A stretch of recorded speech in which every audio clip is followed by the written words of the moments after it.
কাইলৈ ৩ মাৰ্চৰ পৰা ৫ মাৰ্চলৈকে সভা মহোৎসৱ তিনিদিনীয়া বৰ্ণাঢ্য কাৰ্যসূচীৰে নাম প্ৰসংগ সাংস্কৃতিক কাৰ্যসূচী আৰু ধৰ্মীয় পৰম্পৰাৰে বৰ বালিশিঙা সত্ৰত ভক্তি ৰসেৰে উপচি পৰিব। এই বিশেষ সভাৰ বাবে অঞ্চলটোত আধ্যাত্মিক পৰিৱেশে বিৰাজ কৰিছে। গৰখীয়া সভা হৈছে অসমৰ কৃষিভিত্তিক লোক সংস্কৃতিৰ এক অন্যতম প্ৰধান ধৰ্মীয় অনুষ্ঠান, য'ত গৰু ম'হৰ মংগলৰ বাবে সভা পতা হয়। ৰাতিপুৱা সভা মহোৎসৱৰ মুখ্য দুৱাৰে আৰম্ভ হ'ব। এই সভা মহোৎসৱৰ ৰাতিপুৱা ধৰ্মধ্বজা উত্তোলন কৰিব সভা মহোৎসৱ পৰিচালনা সমিতিৰ সভাপতি বাবুল পাটোৱাৰীয়ে। উদযাপন সমিতিয়ে সমূহ ভক্তপ্ৰাণ ৰাইজৰ সহায় সহযোগিতা আৰু উপস্থিতি কামনা কৰিছে। ঐতিহ্যমণ্ডিত বৰবালিশিঙা মহাপ্ৰভু শ্ৰী শ্ৰী গোপাল জগন্নাথ থানৰ এইবেলি ৭৬ সংখ্যক গৰখীয়া সভা মহোৎসৱ ভাগি অহাকালি ১৮ ফাগুন ১৮, ১৯ আৰু ২০ ফাগুন তথা ৩, ৪ আৰু ৫ মাৰ্চ তাৰিখে আমি ইয়াত তিনিদিনীয়া বৰ্ণাঢ্য কাৰ্যসূচীৰে উদযাপন কৰিবলৈ আয়োজন কৰিছোঁ। ইতিমধ্যে আমাৰ গৰখীয়া সভা মহোৎসৱ উপলক্ষে আমাৰ প্ৰস্তুতি প্ৰায় সম্পন্ন হৈছে। অহাকালি ৰাতিপুৱা আমাৰ ধৰ্মধ্বজা উত্তোলন আছে। ধৰ্মধ্বজা উত্তোলনৰ পিছতে আমাৰ বৃক্ষৰোপণ আছে। ঠিক তেনেকৈ বিভিন্ন আমাৰ মুখ্য কাৰ্যালয় উন্মোচন, তেনেকৈ ৰভাতলী উন্মোচন, স্বেচ্ছাসেৱক সেৱিকাৰ কাৰ্যালয় উন্মোচন, স্বাস্থ্য শিবিৰ উন্মোচন, লগতে মন্দিৰৰ মুখ্য দ্বাৰ উন্মোচন, এইবোৰ কাৰ্যসূচী আমাৰ কালি দিনৰ ভাগত আছে।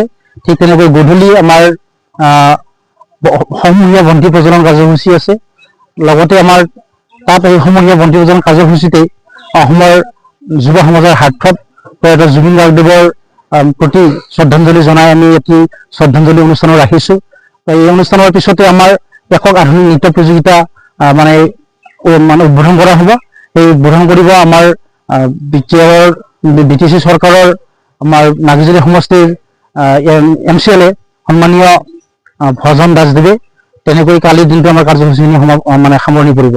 ঠিক তেনেকৈ আমাৰ 19 ফাগুন 4 মাৰ্চ তাৰিখে ৰাতিপুৱা আমাৰ পৰিৱেশ নিকাকৰণৰ পৰা আৰম্ভ কৰি বৃক্ষৰোপণ আৰু আমাৰ আয়তীসকলৰ নাম কীৰ্তন চলিব। তেনেকৈ ভাগৱত পাঠ চলিব। ভাগৱত পাঠ কৰাৰ কাৰণে আমি আমাৰ এই অঞ্চলৰ সাধু সেৱক সন্মিলনীৰ এগৰাকী সাধু বৈষ্ণৱ কৰেণ আচাৰ্য বাবাক আমি আমন্ত্ৰণ জনাইছোঁ। তেখেতে আহি ভাগৱত পাঠ কৰিব। তাৰপিছতে দুপৰীয়াৰ ভাগত আমাৰ ওজাপালি প্ৰদৰ্শন কৰা হ'ব। তেনেকৈ আমাৰ কৃষ্টি সমাৰোহ অনুষ্ঠান আমি ৰাখিছোঁ। আকৌ নিশাৰ ভাগলৈকে সমূহীয়া বন্তি, সন্ধিয়া 5 বজাত আমাৰ সমূহীয়া বন্তিটো থাকিবই। তাৰপিছতে নিশাৰ ভাগলৈকে আমাৰ সম্বৰ্ধনা অনুষ্ঠান থাকিব।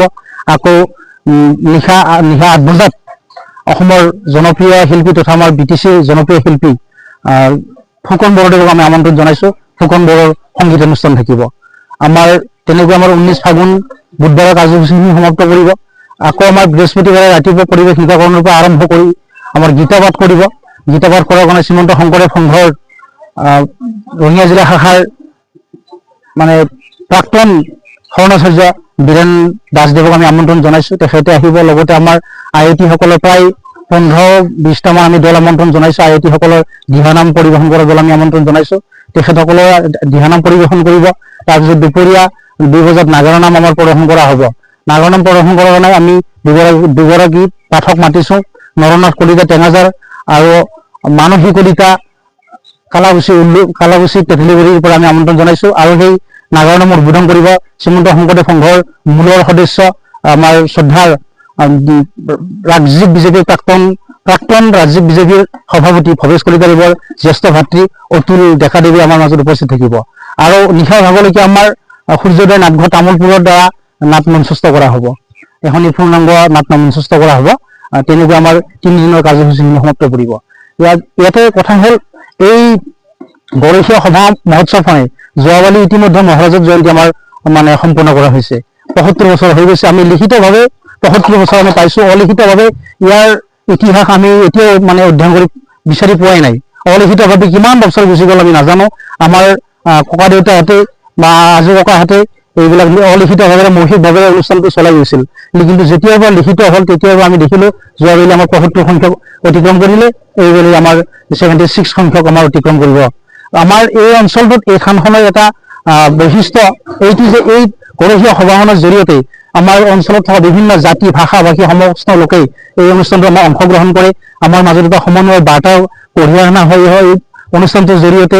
আমি সকলো ঐক্য সংহতিৰে আমি ইয়াত মানে বসবাস কৰি আছো আৰু ঐক্য সংহতিৰ এটা সুন্দৰ নিদৰ্শন এটা এই অনুষ্ঠানটোৰ জৰিয়তে প্ৰতিফলিত হয় উক্ত 3 দিনৰ সমস্ত আমি কাৰ্যসূচীত আমি তামুলপুৰ তথা অসমৰ বিভিন্ন প্ৰান্তৰ ভক্তপ্ৰাণ ৰাইজে আমি উপস্থিতি শ্ৰদ্ধাৰে কামনা কৰিছো তামুলপুৰৰ পৰা পৱন বড়োৰ ৰিপৰ্ট অমৃত নিউজ 24/7